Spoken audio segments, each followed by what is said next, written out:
আসসালামু আলাইকুম রহমতুল্লাহ। ওয়ালাইকুম আসসালাম রহমতুল্লাহ বরকাত।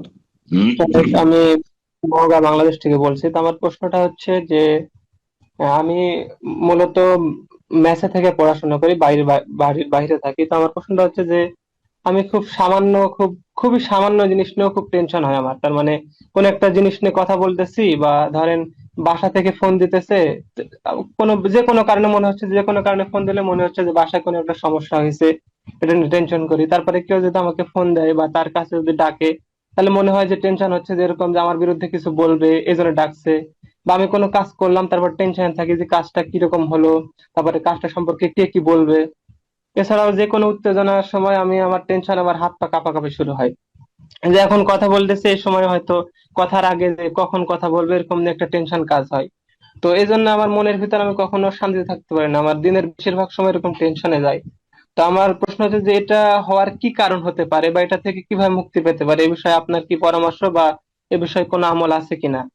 আর আরেকটি প্রশ্ন হচ্ছে যে একটা প্রশ্ন একটা প্রশ্ন করেন। হ্যাঁ, একটা প্রশ্ন পরে আবার করবেন যখন সুযোগ পাবেন এসব। হ্যাঁ, জাজাকাল্লাহ। বলছেন যে আমি হোস্টেলে থেকে লেখাপড়া করি, আর আমি বাড়ি থেকে কোনো টেলিফোন আসলেই আমি খুব দুশ্চিন্তায় পড়ে যাই, টেনশন শুরু হয়ে যায়, তো অশান্তি কাজ করে। অথবা কেউ কোনো কথা বললে তখন অশান্তি লাগে যে কি হয়েছে না হয়েছে, বা কেউ ক্ষতি করে দেবে।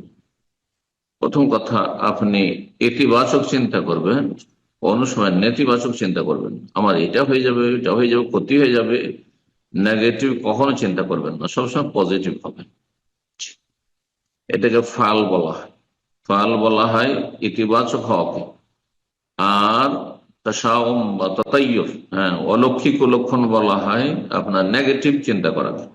ওই সবসময় ক্ষতি হবে, আর হয়তো বাঁচবো না, আর এই তো এরকম হয়ে যাবে, আমার শত্রু বেড়ে গেল, এই কি হয়ে যাবে। হ্যাঁ, না, কখনো না।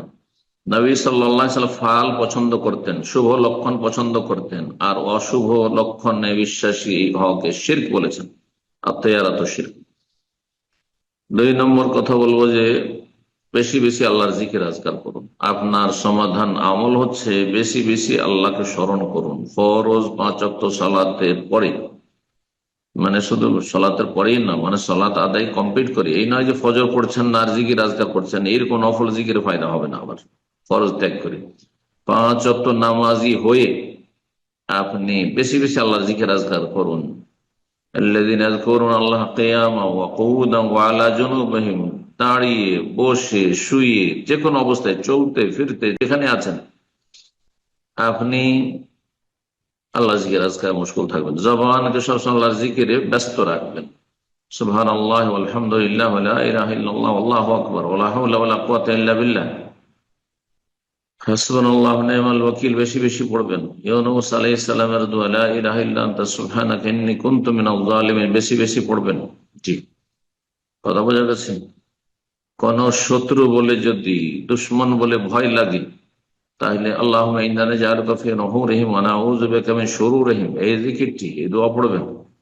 কোন জায়গায় অবতরণ করে আউযু বিকালিমাতিল্লাহি তাম্মাতি মিন শাররি মা খালাক, রুমে ঢুকবেন পড়বেন, কোন জায়গায় যাবেন, কলেজে নামলেন সেখানে পড়বেন, যে কোনো জায়গায় সকাল সন্ধ্যার জিকির আজকার গুলি নিয়মিত করবেন। আর আপনি যখন নিজের সালাতগুলি পড়বেন, সুন্নাত নফল একটু দীর্ঘায়িত করে পড়বেন, লম্বা করে পড়বেন, লম্বা সেজদা করে আর রব্বুল আলামিনের কাছে সেজদায় পড়ে দোয়া করবেন। আপনার হয়তো কারণ হচ্ছে এই যে, একটি কারণ এটি হইতে পারে যে আপনার ব্যক্তিত্ব হয়তো দুর্বল, অনেকে দুর্বল থাকে ব্যক্তিত্বের ক্ষেত্রে। হ্যাঁ, একেবারে হয়তো একটুতে নার্ভাস হয়ে যায়, বা মানসিক দিক থেকে দুর্বল মানুষ। আল্লাহ রাব্বুল আলামিন যেমন শারীরিক দিক থেকে কাউকে দুর্বল, কাউকে সবল করেছেন, ঠিক তেমনি আপনার মানসিক দিক থেকেও তা করেছেন। আল্লাহ কাউকে শক্তিশালী করেছেন, খুব সাহসী, আর কাউকে একেবারে দুর্বল করেছেন। আল্লাহ রাব্বুল আলামিন তার সৃষ্টিতে যেভাবে চেয়েছেন, আল্লাহ সৃষ্টি করেছেন, রবের কাছে সাহায্য চাইতে থাকবেন। আল্লাহুম্মা ইন্নী আলা যিকরিকা ওয়া শুকরিকা ওয়া হুসনি ইবাদাতিক, এক কথা বেশি বেশি জিকির আজকার করবেন, তওবা ইস্তেগফার করবেন, গুনাহ থেকে বেঁচে থাকবেন। গুনাহ মানুষকে দুর্বল করে দেয়, গুনাহতে মানুষের মানসিক অবস্থা দুর্বল হয়ে যায়। হ্যাঁ, আর তারপর একটা অশান্তি ভিতরে কাজ করে। আর যে ব্যক্তি অপরাধী নাই তার মানে কিসের অশান্তি? কোনো অশান্তি নেই। অপরাধী নয়, আল্লাহর কাছে আসামের কাঠগড়ায় হাজির হবেন আর মানুষের কাছে সত্য কথা বলতে পারেন।